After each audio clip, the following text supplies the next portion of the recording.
자, 여러분들 또 30대 남자분들도 많이 관심 가지는 주제 중에 하나가 국제 연애나 국제 결혼입니다. 통계로는 많이 증명이 되고 있어요. 매년 증가하는 추세가 되고 있다. 이런 현상에 대한 이제 제 생각을 오늘은 좀 말씀을 드리고 싶어요. 일단 결론부터 말씀드리면 저는 긍정적인 의견을 갖고 있습니다. 자, 그 이유를 제가 말씀드릴게요. 이 연애 시장의 경쟁 강도는 남자들이 경쟁에 얼마나 빡세게 참여하느냐라고 생각하거든요. 왜 그러냐면 여자들은 연애에 있어서 굉장히 수동적입니다. 나한테 대시를 하는 남자들 풀 안에서 어떤 남자랑 이제 만날 것인지 이제 고르는 거죠. 그렇기 때문에 실제로 나와 연애 가능성이 보이는 남자들의 평균적인 풀을 보면서 눈높이를 결정을 한다고요. 근데 제가 생각했을 때 우리 한국은 그 남자들의 경쟁 강도가 굉장히 빡센 축에 속한다라고 저는 생각을 합니다. 아시아권에서는 제가 봤을 때 경쟁 강도도 빡세고 그만큼 경쟁력도 있다고 생각을 합니다. 같은 한남이라고 올려쳐주는 거 아니냐?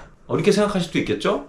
뭐 올려쳐주면 어때요? 뭐 같은 한남끼리 이렇게 둥가둥가 해주면서 사는 거죠. 이제 외국에 이제 심심치 않게 이제 나가 보면은 많은 아시아권 남성분들을 이제 보게 되는데 일단 중국 남자분들은 일단 꾸미는 거에 관심이 없어요. 일단 머리가 다 귀두컷입니다.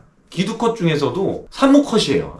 꾸미는 거에 별 관심이 없으시고 일본 남자분들은 우리나라 남자들보다 더 자기 곤조대로 꾸며요. 그러니까 내가 하고 싶은 대로 꾸민다고. 그래서 스타일이 굉장히 다양합니다. 근데 이 말인즉슨 뭐냐? 그러니까 여자들이 좋아하는 거를 우선적으로 고려하지 않고 그냥 나 하고 싶은 대로 쪼대로 내 쪼대로 그냥 꾸미고 다니는 거야. 근데 제가 봤을 때 우리나라 남자분들은 스타일이 굉장히 천편일률적이긴 해요. 그게 왜 그러냐? 어차피 꾸밀 거 여자들이 좋아하는 대로 꾸미자 이렇게 하다 보니까 제가 봤을 때 어느 정도 다양성은 조금 없지만 그래도 기본빵은 치는 그런 분들이 많긴 하거든요. 확실히 번화가를 나갔을 때 느낍니다. 그러니까 젊은 남자분들을 이제 마주쳤을 때 느껴요. 우리나라가 경쟁 강도가 세다는 근거 또 있습니다. 저도 이제 외국 여자분들하고 데이트를 해보면 늘 느끼는 게 그거예요. 제가 그냥 아무 생각 없이 숨 쉬듯이 하는 매너들 있죠. 한국에서는 전혀 플러스가 되지 못하고 안 하면 욕먹는 것들. 예를 들어서 여자분들을 조금 이제 편한 소파 자리에 앉혀준다거나 고기 같은 걸 먹을 때 구워준다거나 아니면 이렇게 뭐 봉다리에 같이 나온 거 있으면 이렇게 까서 이렇게 준다거나 이런 거를 외국에 나가서 한다. 그러면은 이거에 대해서 굉장히 놀라시는 분들도 많습니다. 그거 자체가 매너에 대한 기준도 굉장히 높다라는 거겠죠. 남자가 갖춰야 할 기본적인 매너에 대한 기준도 높은 게 맞아요. 그리고 결정적인 게 우리나라 남자분들이 운동을 몸 관리를 제일 열심히 해요. 일본이나 중국 남자분들은 피지컬을 키우는데 큰 관심이 없어요. 물론 이제 거기도 몸 좋고 키 크고 막 피지컬 좋고 이런 형님들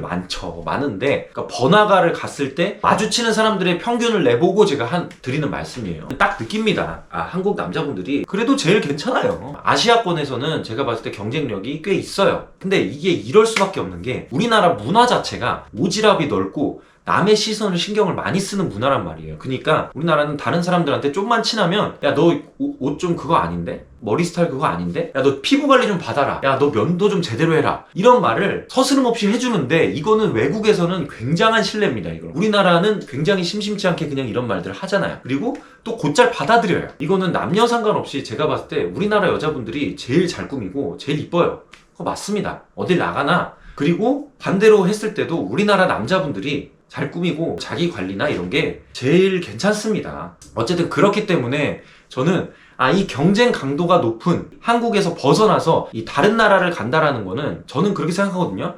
여기에서 좀 힘들게 모래주머니 차고 훈련하다가 다른 데 가서 이제 막 날아다닐 수 있다. 이렇게 생각을 해요. 그래서 저는 다른 시장으로 나간다? 굉장히 스마트한 선택이라고 생각을 하고 또 한 가지 이제 당부드리고 싶은 게 뭐 국제 연애니 국제 결혼이니 이제 그런 거를 추구하시는 분들한테 제가 당부드리고 싶은 거는 국제 연애와 국제 결혼을 이야기하시면서 한국 여자가 어떻고 저쩌고 우리나라 여자에 대한 안 좋은 얘기를 한다? 결국에 이건 누워서 침 뱉기밖에 될 수 없는 게 그러면 아무도 여러분들의 선택을 전략적이라고 생각하지 않을 겁니다. 도피라고 생각하고 비웃고 조롱할 거예요. 근데 여러분들이 그 뒤에 따라 나오는 얘기가 생산적인 얘기들이 나오잖아요. 그러면 여러분들의 선택은 전략적인 선택이 될 거예요. 이 국가의 언어를 어떻게 잘 마스터하는 법 아시나요? 뭐 이런 거라든지 자연스럽게 이 나라의 여자분들을 만날 수 있는 장소가 있을까요? 아니면 문화 차이에 대해서 얘기를 할 수도 있고. 그러니까 국제 연애나 국제 결혼을 진심으로 생각하시는 분들이라면 저는 이런 생산적인 얘기들이 분명히 나오는 분들이 진짜 실제로 준비를 하고 계시고 진짜로 전략적인 선택을 하시는 분들이라고 생각하거든요. 내가 일본 여자 만나고 싶어.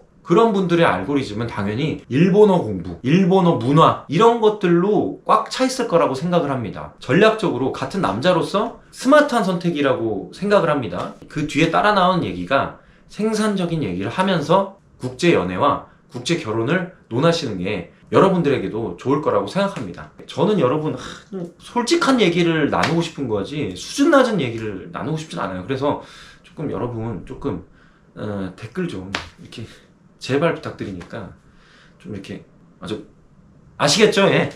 뭔 말인지 알죠? 예. 오케이 들어가세요. 네.